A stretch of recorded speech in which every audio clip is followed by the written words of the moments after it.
দল ভাগ হতে সব কমিটি ভেঙে দিয়েছে তৃণমূল কংগ্রেস। তছনছ এখন তৃণমূল। পদ হারালেন অভিষেক বন্দ্যোপাধ্যায়। অনেকেই প্রশ্ন তুলছেন, তৃণমূলের সব সাংগঠনিক পদের অবলুপ্তি ঘটেছে।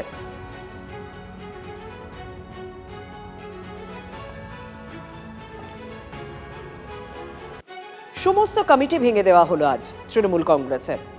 যুব তৃণমূল, ছাত্র পরিষদ, আইএনটিটিউসি, স্বাভাবিকভাবে কোনো পদই আর রইল না। তাই অনেকেই প্রশ্ন করছে, তাহলে অভিষেক বন্দ্যোপাধ্যায় তিনিও কি তৃণমূলের সমস্ত পদ হারিয়ে ফেললেন?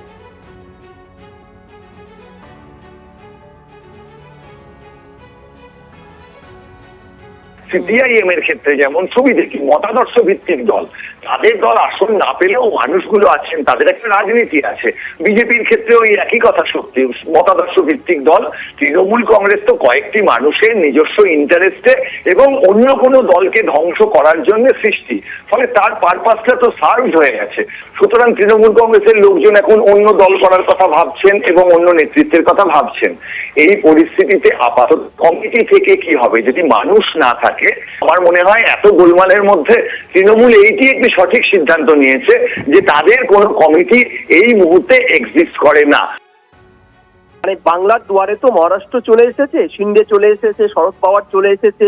তৃণমূল দলটিতে যে অগণতন্ত্রের প্রবেশ 2012 সালে মমতা ব্যানার্জি করিয়েছিল যুবার নাম করে, তার ফলে ভেতরে আনুগত্যতা ছিল ঠুনকো। আমি বারবার এই কারণে বলছি, তৃণমূলের মতন ডানপন্থী দল ক্ষমতার হাত বদল হলে আনুগত্যের মুখ পরিবর্তন করে ফেলে। ছিল ভয়ের পরিবেশের জন্য একটা ঠুনকো আনুগত্য। আজকেও এই যারা দলটা ভেঙে বেরোচ্ছে, তারাও কিন্তু মমতা ব্যানার্জিকে মতাদর্শ বলেই বেরোচ্ছে। কিন্তু আমরা এটাও জানি যে রাজীব বন্দ্যোপাধ্যায়ও দলটা ছেড়ে বিজেপিতে এসেছিল মমতার ছবিটা হাতে নিয়ে, কারণ এটা একটা কৌশল।